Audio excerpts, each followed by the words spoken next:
देख रहे हैं दिल्ली की आवाज और इस वक्त की खबर बहुत ही बड़ी चर्चा में चल रही है। खेसारी लाल यादव को लेकर एक इंटरव्यू बड़ी तेजी से वायरल हो रहा है। क्या पूरी खबर है वो मैं आपको बताऊंगी और इंटरव्यू के दौरान खेसारी लाल यादव ने पवन सिंह के बारे में क्या कुछ कहा वो भी मैं आपको बताऊंगी। तब तक के लिए चैनल को सब्सक्राइब करके एक प्यारा सा लाइक कर दीजिए। जी हाँ, खेसारी लाल यादव का एक इंटरव्यू अभी हाल ही फिलहाल में निकलकर सामने आया है, जहां पर बताया कि अभी इस समय बिग बॉस चल रहा है और साथ में एक और बड़ा शो चल रहा है, राइज एंड फॉल शो। आखिरकार बिग बॉस और राइज एंड फॉल शो कौन सा शो है वो हम अपने दर्शकों को बताना चाहेंगे कि लगातार आप बिग बॉस का लगातार शो देखते हुए आ रहे हैं, जहां पर बिग बॉस आखिरकार अभी तक ये तो कभी पता नहीं लग पाया कि आखिरकार बिग बॉस है कौन। लेकिन उस बिग बॉस शो के अंदर में काफी एक्टर्स होते हैं और उनमें से एक विजेता होता है जिसे बड़ा घर दिया जाता है, बड़ा पैसा दिया जाता है, जो विजेता होता है। वहीं दूसरी तरफ एक तरफ बिग बॉस और एक तरफ rise and fall show. Rise and fall show कौन सा शो है? जो कि वो एक दिमागी शो है जिसमें सत्ता की बात होती है, जिसमें पैसे की बात होती है, जो शतरंज की तरह होता है, जिसमें जीत हासिल करने के लिए खेल खेला जाता है, ना कि लड़ाई झगड़ा उसके अंदर दिखाई देता है। एक शांतिपूर्वक rise and fall show game show है।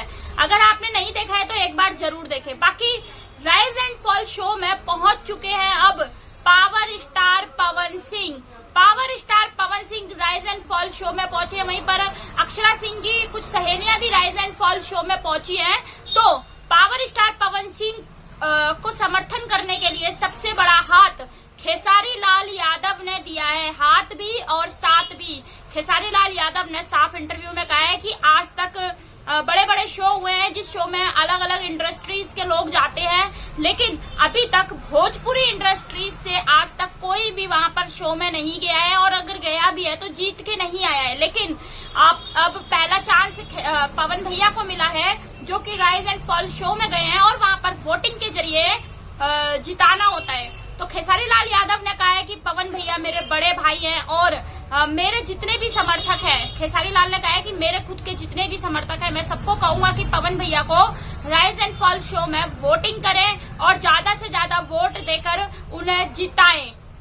क्योंकि अगर पवन भैया जीतते हैं तो भोजपुरी इंडस्ट्रीज का नाम रोशन होगा, भोजपुरी एक्टर का नाम रोशन होगा और हमारी इंडस्ट्रीज से भी एक नई पहचान बनकर सामने आएगी। पवन भैया जो है वो वहां पर झंडा फहराते हुए नजर आएंगे, अपनी जीत का परचम लहराते हुए नजर आएंगे। वहीं दूसरी तरफ जब सवाल किया गया कि क्या आप उसे अपना कॉम्पिटिटर मानते हैं पवन सिंह को, खेसारी लाल यादव से जब पूछा गया तो खेसारी लाल यादव ने कहा कि जी नहीं, मैं बिल्कुल भी उन्हें अपना कॉम्पिटिटर नहीं मानता हूँ। क्यों नहीं मानता हूँ? क्योंकि मेरा और उनके बीच में कोई कंपटीशन नहीं है। जब वो मेरे बारे में कुछ गलत कहते हैं तो मैं भी उनके बारे में बोलता हूँ। उनके फैंस जब मेरे बारे में कुछ गलत बोलते हैं तो मेरे फैंस जो हैं वो भी पवन सिंह के बारे में गलत बोलते हैं। तो कॉम्पिटिटर की तो यहाँ पर कोई बात ही नहीं रह जाती। वही जब तीसरा सवाल पूछा गया कि आप रामायण के सुग्रीव की तरह नजर आए हैं, तो बाली और सुग्रीव की तरह रहे हैं, तो क्या लग रहा है आपको कि कहाँ तक इस बात में सच्चाई है? तो उन्होंने बोला कि ये तो जनता ही फैसला करेगी कि हम रामायण में कौन सुग्रीव है, कौन औरतों की इज्जत करता है, कौन औरतों की इज्जत नहीं करता है, कौन अपनी विचारधारा पर अच्छा है, कौन अपनी विचारधारा पर अच्छा नहीं है। ये तो अब जनता ही बताएगी। बाकी खेसारी लाल यादव ने अभी हाल ही फिलहाल ये कहा है कि अब राइज एंड फॉल शो में जब पवन भैया भोजपुरी इंडस्ट्रीज की तरफ से गए हैं तो हमारा पूरा समर्थन रहेगा। बाकी आप जो वीडियो देख रहे हैं, आप लोगों का कितना समर्थन है पवन सिंह को राइज एंड फॉल शो में, वो आप अपने वोटिंग के जरिए बता सकते हैं। बाकी जिन्होंने चैनल को सब्सक्राइब नहीं किया है वो चैनल को सब्सक्राइब करके इस वीडियो को प्यारा सा लाइक करें, शेयर करें और पवन सिंह को जिताने का पूरा प्रयास करें। क्योंकि भोजपुरी का नाम होगा तो पवन सिंह का नाम होगा और पवन सिंह का नाम होगा तो भोजपुरी के फैंस का नाम होगा। बाकी देखते रहे दिल्ली की आवाज मोनिका शर्मा के साथ। जय हिंद, जय भारत।